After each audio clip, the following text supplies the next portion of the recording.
strike into the crowd.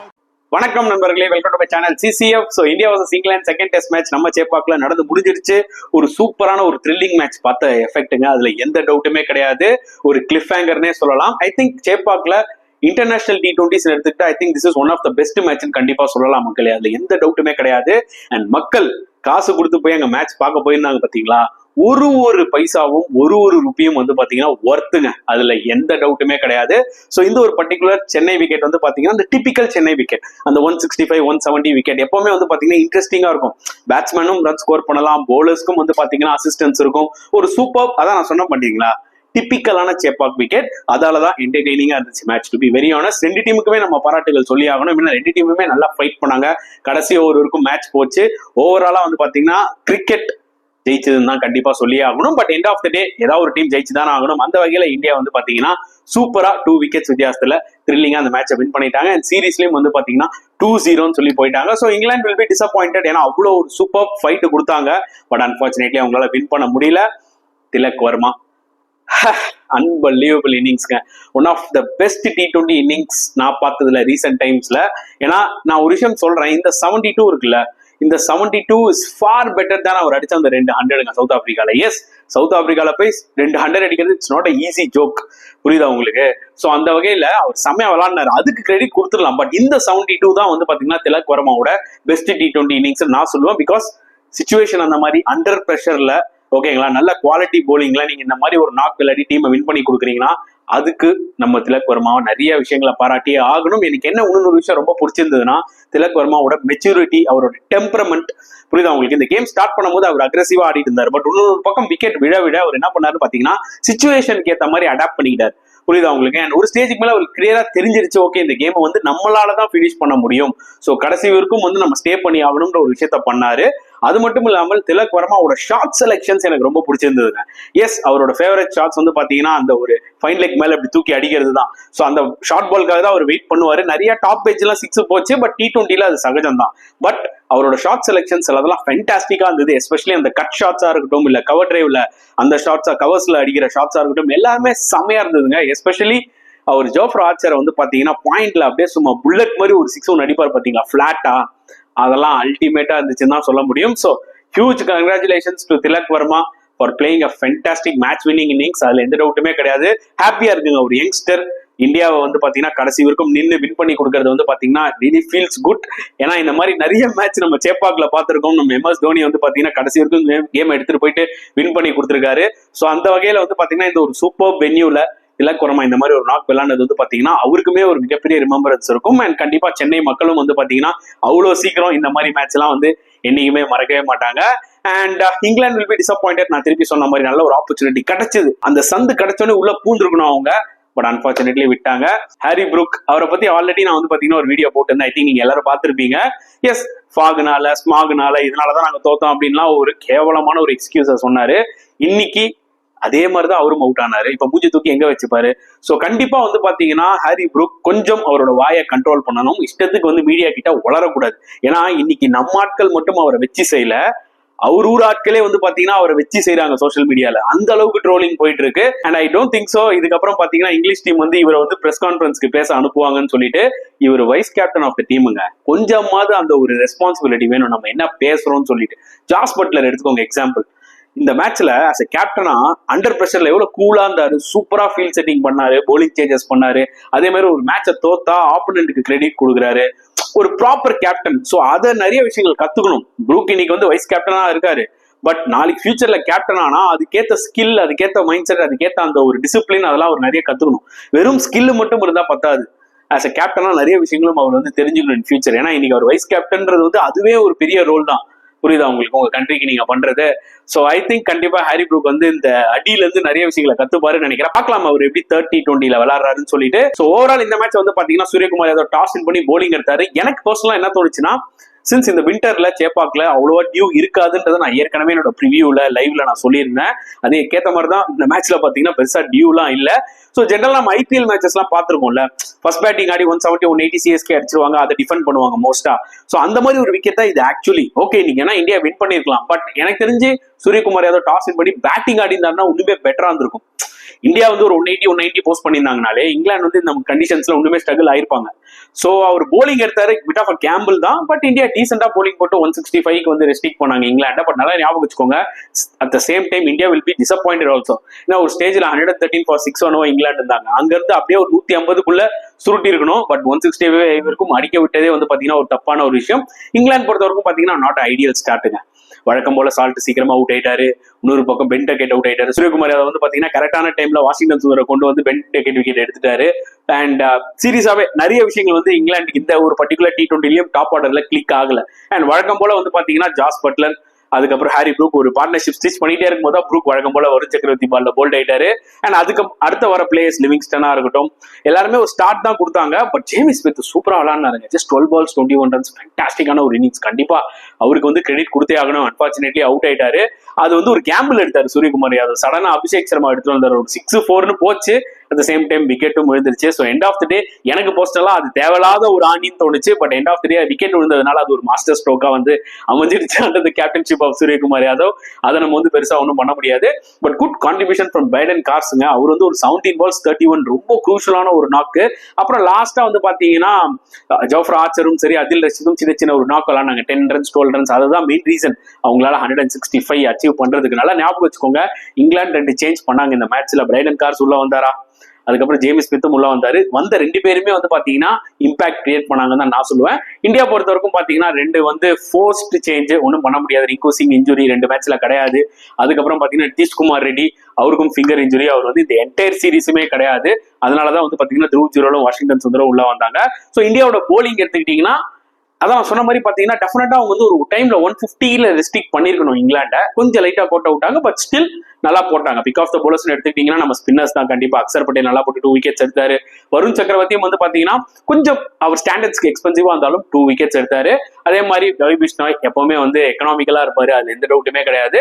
And at the same time Harshdeep Singh எக்ஸ்பென்சிவா இருந்தாலும் ஸ்டார்டிங்ல அந்த சால்ட் விக்கெட் எடுத்தது ரொம்ப crucial. Washington Sundar Ben Duckett wicket எடுத்தாரு. அபிஷேக் சர்மா வந்து பாத்தீங்கன்னா ஜேமி ஸ்மித் விக்கெட் எடுத்தாரு. ஸோ அதெல்லாம் எல்லாரோட பார்ட்டுமே இருந்தது ஆக்சுவலா போலிங்ல. அதுல எந்த டவுட்டுமே கிடையாது. இந்தியாவோட ஃபீல்டிங்கும் வந்து பாத்தீங்கன்னா நல்லா இருந்துச்சு. அண்ட் இந்த டார்கெட் இந்தியா சேஸ் பண்ணிடுவாங்களா போது எனக்கு ஒரு ஃபீல் இருந்துட்டே இருந்துச்சு. அதால தான் வந்து பாத்தீங்கன்னா நம்ம குரூப் பசங்க கிட்ட கூட நான் மெசேஜ் அனுப்பிச்சிட்டு இருந்தேன். இந்த மாதிரி it's going to be tough chase தான், இங்கிலாந்து சீக்கிரம் விட மாட்டாங்க. எனக்கு இந்த பிச் வந்து சூட் ஆகும் அவங்களுக்கு, இது கொஞ்சம் அவ்வளவு ஈஸியா கேக் வாக்கா இருக்காது கொல்கட்டா மாதிரின்றதை நான் சொல்லியிருந்தேன். எக்ஸாக்ட்லி அப்படிதான் அமைஞ்சது. இந்தியாவுக்கும் பாத்தீங்கன்னா நாட் கிரேட் ஸ்டார்ட்டுங்க. 19 for 2. எஸ் ஃபர்ஸ்ட் ஓவர்ல வேணா 3 4 அடிச்சிருக்கலாம் அபிஷேக் சர்மா. அப்புறம் ஒரு மார்க்வுட் பால் அவுட் ஆயிட்டார் LBW. அதுக்கப்புறம் சஞ்சு சாம்சன் ஸ்கெட்ச் போட்டு ஷார்ட் பிச் போட்டு அவுட் ஆகிட்டாங்க. 19 for 2 India struggling like something. அந்த டைம்ல ஒரு சின்ன குரூஷியல் பார்ட்னர்ஷிப், குயிக்கான ஒரு பார்ட்னர்ஷிப் டக்குன்னு இந்தியாவுக்கு தேவைப்பட்டுச்சு. அதுக்கேற்ற மாதிரி தான் வந்து பாத்தீங்கன்னா இந்த பக்கம் வந்து திலக் வர்மாவும் சரி, இந்த பக்கம் சூரியகுமார் யாதவும் சரி குயிக்கா அந்த ஒரு பார்ட்னர்ஷிப்பை கொடுத்தாங்க. பட் சூரியகுமார் யாதவ் பாத்தீங்கன்னா ரொம்ப சாஃப்ட் டிஸ்மிசல், அப்படியே லேட் ஆடுறன்னு சொல்லிட்டு இன்சைட் எஜ் போல்ட் ஆயிட்டாரு. அதுக்கப்புறம் திருப்பி டக்குன்னு விக்கெட் சுட ஆரம்பிச்சிருச்சுங்க. அங்கதான் இந்தியா அண்டர் பிரஷர்ல போயிட்டாங்க. ஹர்திக் பாண்டியா அவுட் ஆயிட்டாரு. அதுக்கப்புறம் த்ரூ ஜூரல் அவுட் ஆயிட்டாரு. ஸ்டேஜ்ல 78 for 5. நான் என்ன நினைச்சேன்னா, ஓகே இது இங்கிலாந்து கேம் தான், இதுக்கு மேல இங்கிலாந்து எப்படி தோப்பாங்க, இன்னும் ஒரே விக்கெட் எடுத்துட்டாங்கன்னா கதை முடிஞ்சு போயிடும் இந்தியாக்குன்ற மாதிரி தான் எனக்கு தோணுச்சு. அப்பதான் வந்து பாத்தீங்கன்னா இன்னும் ஒரு குரூஷலான ஒரு 35 38 40 ரன்ஸ் பார்ட்னர்ஷிப் வந்து கிரியேட் ஆச்சு பிட்வீன் வாஷிங்டன் சுந்தர் அண்ட் திலக் வர்மா. வாஷிங்டன் சுந்தர் ஒரு பழமான கேட்ச் கொடுத்தாரு, விட்டுட்டாரு அதில் ரஷீத். இம்மிடியா பாத்தீங்கன்னா அந்த ஓவர்ல கிட்டத்தட்ட ஒரு பவுண்டரி 2 4 அடிச்சாரு. அதெல்லாம் வந்து ரொம்ப காஸ்ட்லியா ஆக்சுவலா ப்ரூவ் ஆச்சு இங்கிலாந்துக்கு. அது மாதிரி நிறைய ட்விஸ்ட் இருந்ததுங்க மேட்ச்ல, அதை நான் ஒண்ணு சொல்றேன். சோ அந்த வகையில வாஷிங்டன் சுந்தரம் அவரோட பார்ட் லிட்டில் பிளே பண்ணிட்டு தான் போனாரு. புரியுதா உங்களுக்கு? நல்ல பால் அவுட் ஆயிட்டாரு. பைடன் கார்ஸ் தூக்கி சொருகினாரு மிடில் ஸ்டம்ப்ல. அண்ட் அதுக்கப்புறம் வந்து பாத்தீங்கன்னா ஆப்வியஸ்லி இன்னொரு ஒரு பெரிய பார்ட்னர்ஷிப் தேவைப்பட்டுச்சு. பட் அக்சர் பட்டேல் வந்து பாத்தீங்கன்னா ஒரு ரெக்லஸ் ஷாட் லிவிங்ஸ்டனை வந்து ஒரு கேம்பிளா தான் எடுத்துட்டு வந்தார் உள்ள, ஓகேங்களா பட்லரு. பட் ஒரு தேவையில்லாத ஒரு ஷாட். ஏன்னா ரிக்வயர்ட் ரேட் வந்து பாத்தீங்கன்னா ஜஸ்ட் ஒரு 6.5 என்னவோ இருக்குங்க. நீங்க சிங்கிள் தட்டி அங்க திலக் வர்மாக்கு ஸ்ட்ரைக் கொடுத்துட்டு விளையாடிக்கலாம். அக்சர் பட்டேலுக்குலாம் எக்ஸ்பீரியன்ஸ் இருக்கு. அப்படின்னும் போது சோ டிசப்பாயிண்டிங் அந்த மாதிரி அவர் வே அவர் அவுட் ஆன விதத்தை பார்க்கும்போது. அதுக்கு மேல இந்த ஹர்ஷதீப் சிங் ஏற்கனவே ஸ்ரீலங்கால ஒரு மேட்ச் வந்து டை ஆகும் பாத்தீங்களா, 30 சிங்கிள் எடுத்திருந்தா வின் பண்ணிருக்கலாம். அது தூக்கி அடிக்கிறேன்னு போயிட்டு LBW ஆவாரு. அதுல இருந்தே நம்ம வெளியில வரல. இந்த மேட்ச்லயும் ஃபர்ஸ்ட் பால்ல இருந்து சுத்துறாருங்க. ஒரு சின்ன காமன் சென்ஸ் தேவை. ரன் பாலுக்கு கீழே இருக்குதுங்க. அது ஒரு பக்கம் செட் பேட்ஸ்மேன் ஆடுறாங்க, தட்டி ஒரு சிங்கிள் எடுத்து கொடுத்தா அவனுக்கு ஸ்ட்ரைக் கொடுத்தா போதும்ல, அட்லீஸ்ட் விக்கெட்ஸாவது பேலன்ஸ் இருக்கும். சுத்துனால லக்கிலி ஒரு இன்சைட் பவுண்டரி கிடைச்சது அந்த ஜோஃப்ரா ஆர்ச்சர் ஓவர்ல. அது ரொம்ப குரூஷலான ஒரு ஓவருங்க. ஜோஃப்ரா ஆர்ச்சரோட லாஸ்ட் ஓவர் கிட்டத்தட்ட 20 ரன். அந்த ஓவர்ல வந்து பாத்தீங்கன்னா ஒரு 2 6 விடுவாரு திலக் வர்மா. சொன்ன பாத்தீங்களா அந்த அவரோட ஃபேவரட் ஷாட் ஒன்னு ட்ரை பண்ணுவாரு, அது ஒரு 6 போகும் டாப் ஏஜ்ல. அப்புறம் பாயிண்ட்ல பிளாட்டா ஒரு 6 விடுவாரு. அதுக்கப்புறம் ஹர்ஷதீப் சிங் அந்த இன்சைட் 4, அது ரொம்ப குரூஷல், இந்தியாவுக்கு அந்த மொமெண்டம் கிடைக்கும். அடுத்த ஓவர் வந்து பாத்தீங்கன்னா அதில் ரசித்தா ஸ்கெட்ச் அதே மாதிரிதான் சூப்பர் ஸ்கெட்ச் டீப்ல ஒரு ஆளை செட் பண்ணி தூக்கி போடுறாரு, கரெக்டா டீப் ஸ்கொயர் லெக்ல கேட்ச் குத்தா அவுட் ஆயிட்டாரு. அனதர் வந்து பாத்தீங்கன்னா சென்ஸே இல்லாத ஒரு இன்னிங்ஸ் விளையாட்டு போனாரு. பட் ரவி பிஷ்னாய் கண்டிப்பா அந்த மனுஷனை பாராட்டி ஆகணுங்க. நம்ம ஒரு பக்கம் எல்லாருமே திலக் வர்மாவோட இன்னிங்ஸை வந்து பாராட்டிக்கிட்டே இருப்போம். கண்டிப்பா இன்னைக்கு மெயின் ரீசன் இந்தியா ஜெயிச்சதே வந்து பாத்தீங்கன்னா திலக் வர்மானாலதான், அதுல நோ டவுட். பட் ஆனா திலக் வர்மாக்கு அந்த டைம்ல எவனா ஒருத்தர் நில்லுங்கயா என்னோட அப்படின்ற மாதிரி தான் அவர் நினைச்சுக்கிட்டு இருந்தாரு. அந்த டைம்ல தான் ரவி பிஷ்னாய் அவரோட கான்ட்ரிபியூஷனை கொடுத்தாரு. பாத்தீங்களா, ரொம்ப ரொம்ப வைட்டலா வந்து அமைஞ்சதுங்க இந்தியா வின் பண்றதுக்கு. அவரோட அந்த 2 பவுண்டரி புரியுதா உங்களுக்கு, அந்த ஒரு ஃபிளிக் ஷாட் ஒன்று ஆடுவார் பாருங்க மிட் விக்கெட்ல, அது குரூஷியல் பவுண்டரி. அதுக்கப்புறம் கவர்ஸ்ல தூக்கி அடிக்கிறேன்னு அடிப்பாரு, லைட்டா எஜ்ஜு வாங்கும். பட் ஆனா அதெல்லாம் ரொம்ப இம்பார்ட்டன்டான ஒரு பவுண்டரி. என்ன ஆச்சுன்னு பாத்தீங்கன்னா திலக் வர்மாக்கு அந்த அளவுக்கு பிரஷர் வந்து பெருசா இல்ல. இவர் 2 பவுண்டரி அடிச்சோன்னே திலக் வர்மா என்ன பண்ணாருன்னா, ஓகே நம்ம சிங்கிள்ஸ் டூஸ்னே ஆடி இந்த கேமை முடிச்சிடலாம், ஏன்னா ரிக்வயர்ட் ரேட் கிட்டத்தட்ட 6ல தான் இருக்கு. ஸோ அந்த வகையில கேமை கடைசி வரைக்கும் எடுத்துட்டு போனாங்க. 6 balls 6 runs to win. சரியான ஒரு ஷாட் ஸ்கொயர் லெக்ல, அந்த அந்த பாலே பவுண்டரி போயிருக்கும், ஆனா செம சேவுங்க.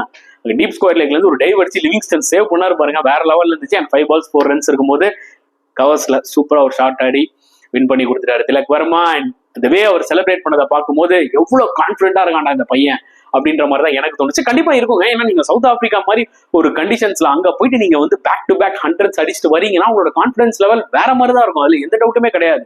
அதான் நான் சொல்றேன் பாத்தீங்களா, அதுல என்னதான் ஒரு 200 அந்த டஃப் கண்டிஷன்ஸ்ல, அதாவது சவுத் ஆப்பிரிக்கன் கண்டிஷன்ஸ்ல it's not an easy joke, it's not easy thing, புரியுதா உங்களுக்கு.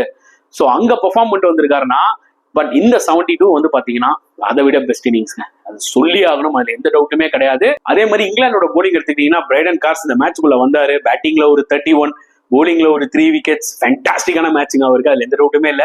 SRH வேற அவரை பிக் பண்ணிருக்காங்க, ஸோ செம்ம அடிஷன் வரும், அதுல எந்த டவுட்டுமே கிடையாது. இன்னொரு பக்கம் அதில் ரஷீத் அவரோட எக்ஸ்பீரியன்ஸை காமிச்சு 4 overs just 14 runs, அன்பலியபிள். நினைச்சு பாருங்க, இந்த சேப்பாக் விக்கெட் பெர்ஃபெக்டா அவருக்கு டெய்லர் மேடு. சும்மா 60-70 கிலோமீட்டர் ஸ்பீட்ல எல்லாம் தூக்கி போடுறாருங்க, பாக்கிறதுக்கே அப்படியே செம்மையா இருந்தது. என்னைக்குடா நம்ம T20 கிரிக்கெட்ல ஒரு ஸ்பின்னர் வந்து இப்படி தூக்கி போட்டு பார்த்திருக்கோம்.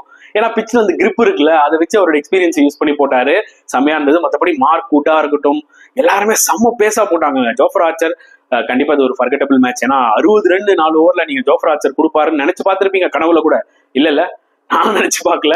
இந்த மேட்ச் அந்த அளவுக்கு தான் அவர் வந்து பாத்தீங்கன்னா செம்ம அடி வாங்கிட்டாரு. பட் மற்றபடி வுட்டா இருக்கட்டும், பிரைடன் கார்ஸா இருக்கட்டும், ஈவன் ஒகேஷனலி வந்து பாத்தீங்கன்னா ஓவர் 10 கூட ஆக்சுவலா நல்லா போட்டாரு, புரியுதா உங்களுக்கு, ஃபயரா போட்டாங்க, எந்த டவுட்டுமே கிடையாது. பட் அன்பார்ச்சுனேட்லி வந்து பாத்தீங்கன்னா மேட்ச் போட்டு விட்டாங்க. So huge credit to India for winning this cliffhanger. And சீரீஸ்லயும் 2-0 போயிட்டாங்க. ஸோ அடுத்த 3 மேட்சுமே வந்து இங்கிலாந்து வின் பண்ணி ஆகணும் சீரீஸ் வின் பண்ணணும்னா. ஸோ இந்த டோர்னமெண்ட் ஸ்டார்ட் ஆகிறதுக்கு முன்னாடி நம்ம என்ன நினைச்சோம்னா, இந்த சீரீஸ் வந்து 3-2 போகும் அப்படின்னு தான் நம்ம நினைச்சோம். பட் இப்போதைக்கு இந்தியா 2-0 டாமினேட் பண்ணியிருக்காங்க. ஸோ நெக்ஸ்ட் மேட்ச் வந்து பாத்தீங்கன்னா it's do or die match for England, புரியுதா உங்களுக்கு. ஸோ இனிமேட் வர கண்டிஷன்ஸ்லாம் பாத்தீங்கன்னா ராஜ்கோட்டா இருக்கட்டும், பூனேவா இருக்கட்டும், மும்பையா இருக்கட்டும், I feel like it will be better batting conditions. இங்க சேப்பாக்ல இல்ல கொல்கட்டால கொஞ்சம் ஸ்டிக்கி கண்டிஷன்ஸா இருந்தது. சேப்பாக்லாம் அந்த ஒரு கைண்ட் ஆஃப் ஒரு 160-170 விக்கெட் தான். பட் ரிமைனிங் இந்த 3 T20s பாத்தீங்கன்னா மேபி பிளாட் பிச்சஸா அமைய சான்சஸ் இருக்கு. ஐ திங்க் இங்கிலாந்துக்கு அங்க வேணா ஒரு சில சான்சஸ் இருக்கலாம்ன்ற மாதிரி எனக்கு தோணுது. லெட்டஸ் வெயிட் அண்ட் சி, அங்கேயும் பிச்சர்ஸ் எல்லாம் ஏதாவது மாறுதான்றதை வெயிட் பண்ணி பார்க்கலாம். பட் இந்தியாவோட கான்பிடன்ஸ் வந்து பாத்தீங்கன்னா வேற லெவல்ல இருக்கும். இப்போ அவங்களோட கான்பிடன்ஸ் எப்படி இருக்கும்னா, நீ என்ன பிச்சை வேணா ரெடி பண்ணியா, நாங்க இறங்கி அடிக்கிறோம் அப்படின்ற ஒரு கான்பிடன்ஸ்ல இருப்பாங்க, புரியுதா உங்களுக்கு. சின்ன சின்ன விஷயங்கள் தான் இந்தியா சேஞ்ச் பண்ணிக்க வேண்டியது இருக்கு, புரியுதுங்களா. அந்த ஒரு மேட்ச் அவேர்னஸ், மேட்ச் சென்ஸ் எல்லாம் ரொம்ப இம்பார்ட்டன்ட். அக்சர் பட்டேல் அவுட் ஆன விதமா இருக்கட்டும், ஹர்ஷதீப் சிங் அவுட் ஆன விதமா இருக்கட்டும், அதெல்லாம் வந்து பாத்தீங்கன்னா ஒரு சென்ஸ்லெஸ்ஸான ஒரு ஷாட்ஸ் ஆடி அவுட் ஆறாங்க. அதுதான் வந்து ரொம்ப வருத்தமா இருக்கு. இது 2-3 தடவை கண்டினியூ ஆகுது, அதுதான் உண்மையுமே வருத்தமா இருக்கு, புரியுதா உங்களுக்கு. இன்னைக்கு வேணா திலக் வர்மா அடிச்சு வின் பண்ணி கொடுத்துருப்பாரு, பிஷ்னாய் ஒரு இம்பார்ட்டன்ட் பார்ட்னர்ஷிப்ல கான்ட்ரிபியூட் பண்ணிருக்கலாம். எல்லா தடவையும் இது அமையும்ன்றது நம்மளால சொல்ல முடியாது. இமேஜின் பண்ணி பாருங்க, ஒரு ஏசியா கப்போ இல்ல ஒரு ICC சாம்பியன்ஸ் ட்ராஃபியோ இல்ல எனிவே ஏதோ ஒரு சமயத்துல இந்த மாதிரி குரூஷலா வந்து அமையும் போது ஒரு பேட்ஸ்மேன் லூஸ் மாதிரி கையில தூக்கி விக்கெட்டை கொடுத்துட்டு போனான்னா எவ்வளவு ப்ரெஷர் இருக்கும். அதனால நிறைய விஷயங்கள் இந்தியன் டீம் இந்த மாதிரி வந்து தேவையில்லாத ஷாட்ஸ் ஆடுறதெல்லாம் கொஞ்சம் ரெக்டிஃபை பண்ணணும். சிச்சுவேஷன், மேட்ச் சிச்சுவேஷனுக்கு ஏற்ற மாதிரி விளாடணும். நீ வந்து இறங்கி அக்ரெசிவா விளாடுறது பிரச்சனை கிடையாது கைஸ், புரியுதா உங்களுக்கு. பேஸ் பால்ன்ற ஒரு கான்செப்ட் வந்து இங்கிலாந்து எப்படின்னா ஆடி போட்டோம், அதை பத்தி நம்மளுக்கு கவலை கிடையாது. ஆனா இந்தியா பொறுத்தவரைக்கும் பாத்தீங்கன்னா நீங்க அக்ரெசிவா போய் இன்டென்ட் காமிக்கிறதுல பிரச்சனையே கிடையாது. ஆனா சம்டைம்ஸ் சில சிச்சுவேஷன்ஸ் வந்து அமையும், நீ ஸ்டே பண்ணி தான் ஆகணும். அங்க நீங்க வந்து பாத்தீங்கன்னா மேட்ச் அவேர்னஸோட கொஞ்சம் சென்ஸோட விளையாடுறதா வந்து நல்ல விஷயம். அதுதான் எக்ஸாக்ட்லி நீங்க திலக் வர்மா காமிச்சாரு. ஐ திங்க் இந்த இன்னிங்ஸை பார்த்து நிறைய பேட்ஸ்மேன்ஸ் கத்துக்கலாம். சும்மா போய் நம்ம பேட்டை மட்டும் விட்டு வந்துடக்கூடாதுரா, நம்ம செட் ஆயிட்டோம்னா கேம் முடிச்சுட்டு வரணும் அப்படின்றத ஹோப்ஃபுல்லி திலக் வர்மா இந்த ஃபார்ம் அப்படியே கண்டினியூ பண்ணுவாருன்னு நினைக்கிறேன். ஸோ நீங்க என்ன ஃபீல் பண்றீங்க இந்த ஒரு பர்டிகுலர் செகண்ட் T20 பத்தி? அதுவும் நம்ம சேப்பாக்ல இந்த மாதிரி ஒரு த்ரில்லிங் மேட்சை பார்க்கும்போது எனக்கு வந்து பர்சனலா ரொம்பவே சந்தோஷமா இருக்கு. ஸோ இந்த வீக்கெண்ட் வந்து பாத்தீங்கன்னா இந்த வின்னோட நம்ம சூப்பரா செலிப்ரேட் பண்ணலாம். ஸோ உங்களோட கருத்துக்கள் எதுவா இருந்தாலுமே மறக்காம கமெண்ட் செக்ஷன்ல போட்டுருங்க. இந்த வீடியோ பிடிச்சிருந்தா லைக் பண்ணுங்க, ஷேர் பண்ணுங்க, முடிஞ்சா சப்ஸ்கிரைப் பண்ணுங்க. ஸோ நெக்ஸ்ட் வீடியோல பார்க்கலாம் ஃப்ரெண்ட்ஸ். அண்டில் தென் பாய்.